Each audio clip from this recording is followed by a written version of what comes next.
Great advice here on Law Call tonight. We're talking all about car and truck wrecks. So if you have a question about a recent accident, give us a call, 850-392-1544. We have our first phone caller of the night on the line right now. Jan from Dothan has a question about a car accident. Jan, you can go ahead with your question now.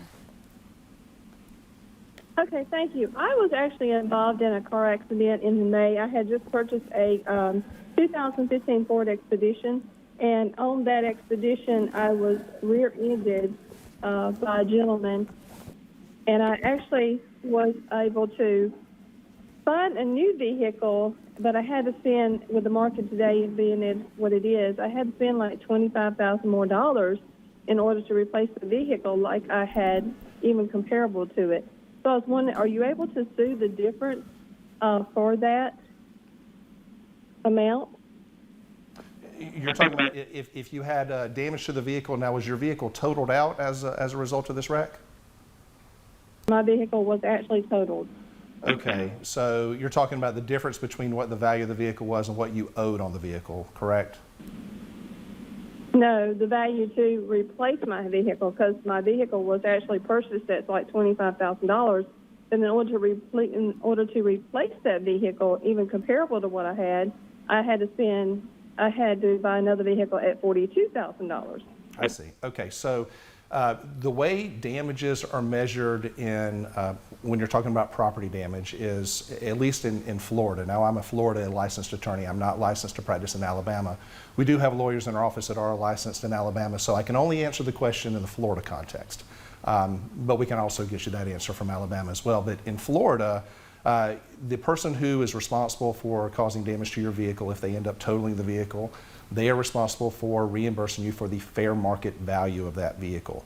The fair market value is typically calculated by, go on to something like, the different valuing services, Kelley Blue Book, things like that.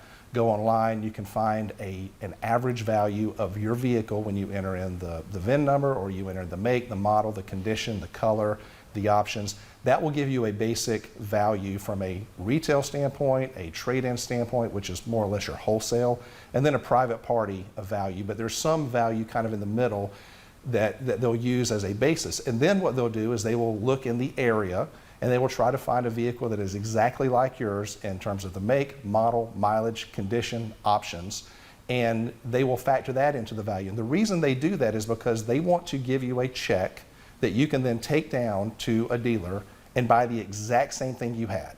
Same year, same make, same model, same options, same condition, same everything. And if you have that fair market value, you should be able to buy that exact same vehicle, plus tax, plus tag, and you should be able to walk out with what you had. Now, if you go to buy the exact same vehicle and it ends up costing you more, well then unfortunately, that's a market condition that it could factor into the overall valuation of the vehicle itself. But a lot of times people say, well, I had a 2015 vehicle and I replaced it with a 2018 vehicle. They don't owe you a 2018 vehicle. They owe you a 2015 vehicle that has the same condition. And oftentimes people find themselves getting less than what they think the vehicle is worth and less than what it would cost to actually replace it with the same vehicle, because right now, especially in these times, the market is really driving the value of those vehicles up. So it doesn't surprise me you're looking for something that's more expensive, but unfortunately they owe you what you lost. If you can show that what you lost is worth more than what they're offering, then that's what they ought to pay you. Les, I have a follow-up to that question real quick, because my sister actually just got in an accident. Everyone was okay, but her vehicle was totaled out. The accident did happen in Alabama, but we have a Florida insurance. And insurance is giving her money for her vehicle, which was, I think a 2014 Toyota Camry. And they're saying, okay, here's what we think the vehicle is worth, and here's what it says it's worth. But now with used cars being much more valuable these days than sometimes new vehicles, they're not giving her as much as, going out. She's looking at 2014 Toyota Camrys with the same amount of mileage, and they're costing way more.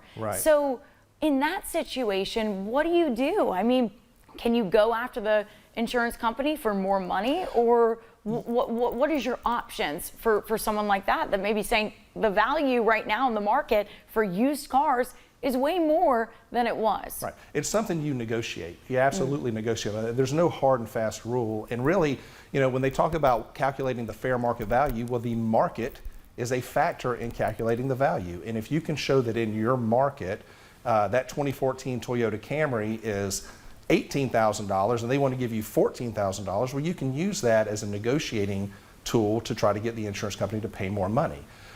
Usually those valuations, when they're looking at fair market value, they usually come in pretty close because they're looking at what's available in the market. They typically narrow it down to a geographical region, 50-mile radius, 100-mile radius, things of that nature. So they're looking at vehicles in your area, and they also look at that overall national average for those vehicles as well. So they dial it in pretty quickly. Where it really gets tricky for people is when they're upside down. They borrowed more than the vehicle's worth. They owe 20, the vehicle's worth 5 or 15 or 10.